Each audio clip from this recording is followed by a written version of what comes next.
Jom kita mengenali pergerakan setiap buah catur. Yang pertama, buah catur pawn. Kalau korang nak tahu macam mana rupa bentuk buah catur ini, ni saya dah letak rupa bentuk buah catur. Pergerakan pawn ni, dia punya pergerakan sangat berbeza dengan buah catur yang lain. Berbeza dari segi dia bergerak dengan cara dia makan atau capture pieces yang lain. Bila dia bergerak, dia akan bergerak satu tapak ke hadapan.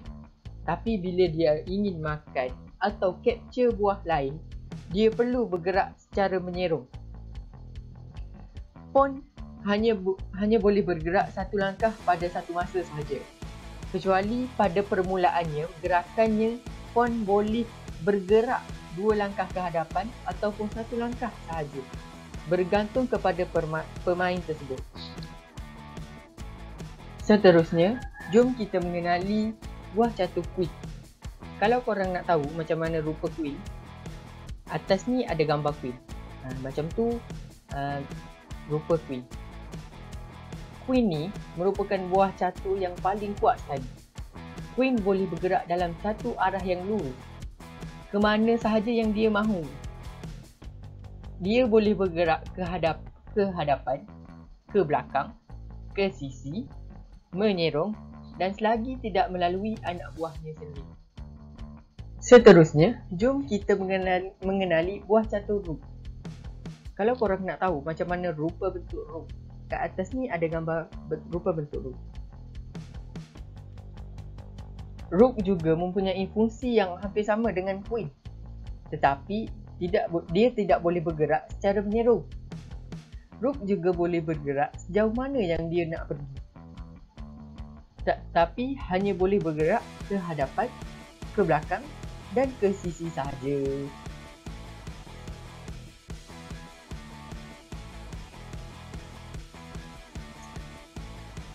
Okay, seterusnya saya akan menerangkan pergerakan bishop. Bishop pula dia tak boleh gerak macam rook, tapi dia boleh gerak menyerang. Kita tengok ni, dia boleh gerak sepanjang titik-titik hijau dia. Lepas tu dia pula boleh gerak sepanjang menyerang ni, sepanjang sejauh mana yang dia mampu. Macam itulah itu untuk pergerakan bishop. Kita akan pergi ke pergerakan untuk buah catur knight. Knight ni ditinggali ataupun kuda, dia beza sikit cara gerak dia banding dengan buah catur lain. Knight ni dia bergerak dua petak ke hadapan dan satu petak kiri atau kanan, macam bentuk L lah, macam di bentuk L nampak. Ini dia gerak, dia boleh gerak sini bentuk L, sini pun bentuk L. Lepas tu keadaan dia boleh gerak macam 90 darjah dalam huruf L macam itu. Lepas tu knight ni merupakan satu buah catur yang boleh melangkah buah catur lain. Contohnya kalau knight ni dekat belakang kan, pada buah anak catur bawah ni dia boleh langkah lah, tapi dalam pergerakan dia lah bentuk L, macam tu. Okay. Seterusnya terakhir buah catur yang saya terangkan pergerakan iaitu king. King ni antara buah catur yang penting dalam catur, tapi sebenarnya dia ni antara yang terlemah. Sebab apa? King ni dia boleh bergerak satu langkah je ke mana, tak kisah petak mana, kiri, kanan, atas, bawah, lepas tu sini ke, tak kisah jalan, tapi satu petak je. Lepas tu king ni sebab penting, sebab king ni kalau dia dah kena check dengan buah catur lain, dia kena gerak yang tempat yang lebih selamat. Lepas tu dia kata sebab king ni penting, sebab kalau king ni dah kena checkmate ataupun dah tak tempat nak gerak, kira game tu dah habis dah.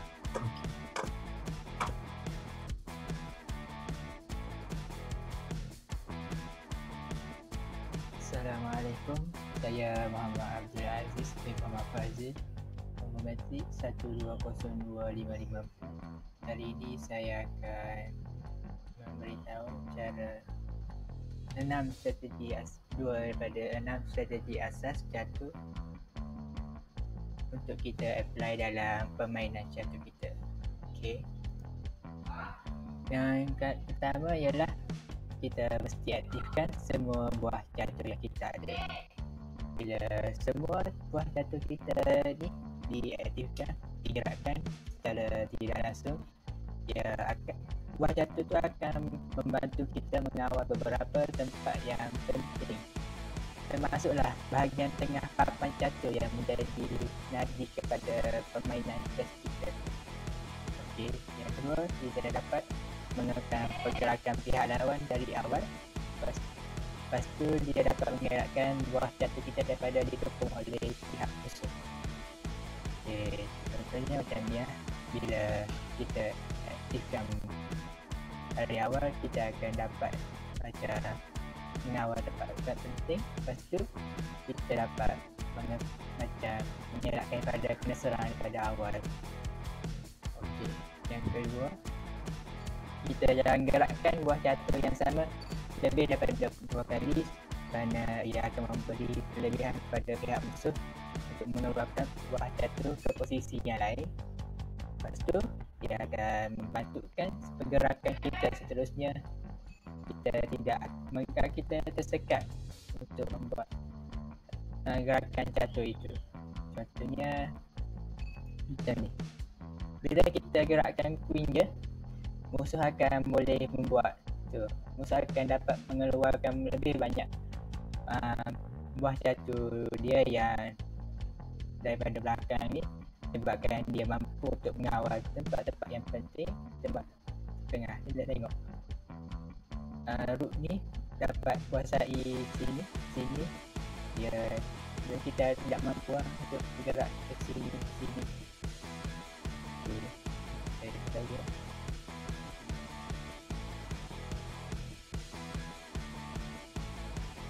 Baik, seterusnya jaga 4 petak bila korang buat opening.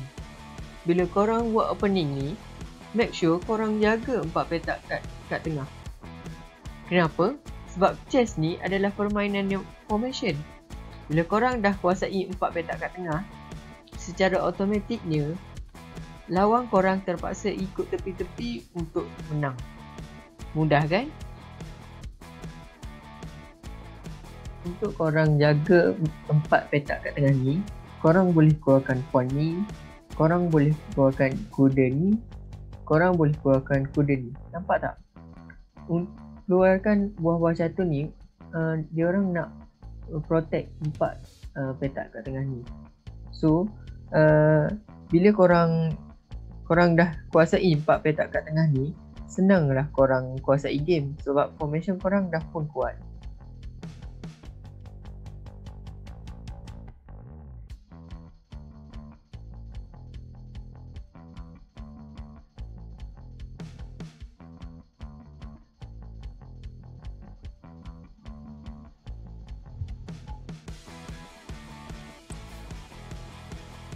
Okay, seterusnya gerakan antara gerakan basic dalam chess ni ialah kita kena gerak sesa gerakan buah ni ke center. Maksudnya gerakan buah ke center ni macam contoh knight ni.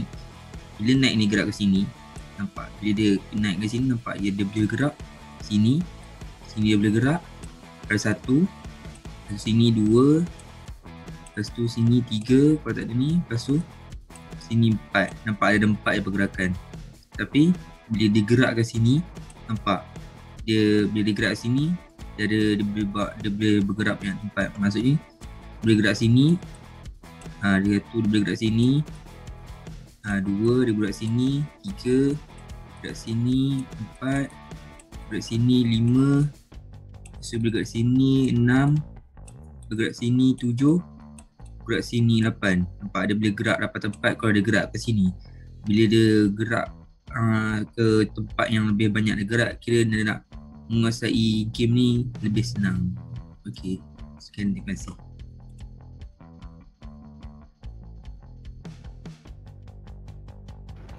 Bismillahirrahmanirrahim. Assalamualaikum warahmatullahi wabarakatuh. Nama saya Tuan Abdul Wafi bin Tuan Ahmad. InsyaAllah pada hari ini saya akan bentangkan asas catur. Saya akan bentangkan 2 tajuk, iaitu yang pertama, jangan keluarkan queen pada awal permainan, dan yang kedua, main tanpa masa. Yang pertama, jangan keluarkan queen pada awal permainan kerana queen merupakan pieces yang paling bernilai, iaitu 9 poin. Dan yang kedua, bila kita mengeluarkan queen pada awal permainan, kita akan membuang masa dan pihak lawan akan mengejar queen sambil dapat develop minor pieces atau pawn lebih awal daripada kita. Dan yang ketiga ialah berisiko tinggi untuk kalah dalam nilai material jika kehilangan queen berbanding jika queen dikeluarkan pada middle game. Seperti yang rajah di atas, kita dapat lihat bahawa putih sedikit lambat temponya untuk develop pieces pada awal permainan, dan putih juga mempunyai risiko yang lebih besar untuk kalah dalam nilai material sekiranya queen tersalah petak. Namun bagi pemain profesional, mengeluarkan queen pada awal game merupakan salah satu antara gerakan yang bagus. Terdapat banyak jenis pembukaan yang bagus menggunakan queen di awal game, tapi risikonya masih tinggi terutamanya kepada beginner. Antara contohnya ialah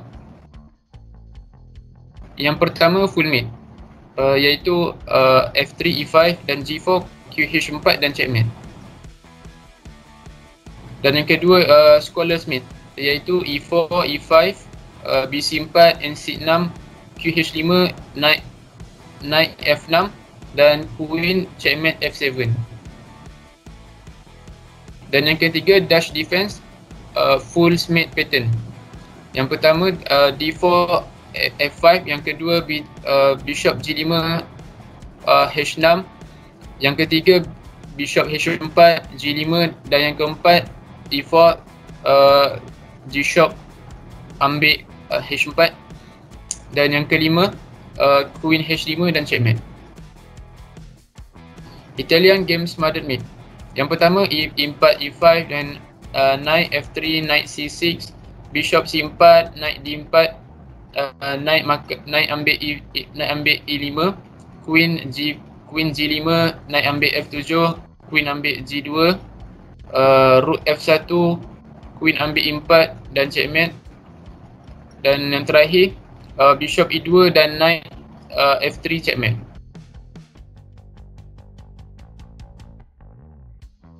Dan yang terakhir, contoh yang terakhir ialah England Gambit mate. Yang pertama D4 E5, kemudian DX E5, Queen E7 dan Knight F3, Knight C6 dan Bishop F4, Queen B4 dan checkmate. Queen B4 dan check.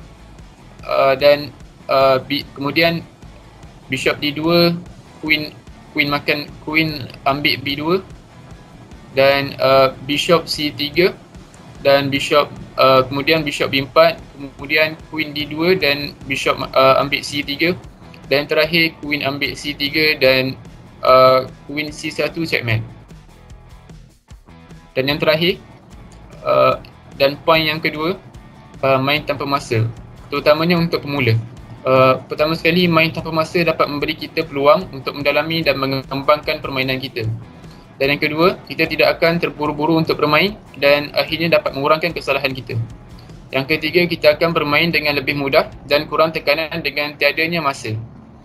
Dan yang keempat, ataupun kita boleh memanjangkan masa yang cukup untuk bermain dan belajar dengan perlahan dan santai.